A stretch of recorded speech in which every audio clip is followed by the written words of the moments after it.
একটি ধ্রুপদ বিজয় আমার ভেতরে আগুনের মতো উস্কে দিয়েছে অনেক অনেক ধ্রুব বিজয়ের নেশাগ্রস্ততা, অথবা নেশারও অধিক এক উদগ্র অতৃপ্তি।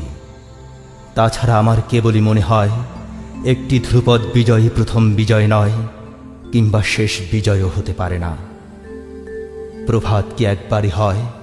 সূর্য কি একবারই ওঠে? জোয়ার কি একবারই আসে?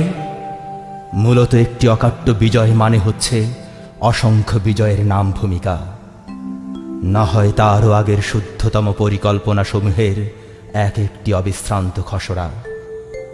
যেমন কোথাও যেতে হলে মানচিত্রের খুবই দরকার হয়ে পড়ে, তার মানে এই নয় যে ইতিহাসের একেবারেই কোনো প্রয়োজন নেই। বিভীষণ কিংবা মির্জাফরের কথা সম্পূর্ণ আলাদা, অর্থাৎ তারাও তাদের সাংগাদ্যের নিয়ে একতা উপদ্রুত উৎসবে মেতে উঠেছিল। বস্তুত একটি ধ্রুব বিজয়ের জন্যে এখন আমি এক সিরাজউদ্দৌলা ছাড়া আর কাউকেই সহ্য করতে পারছি না।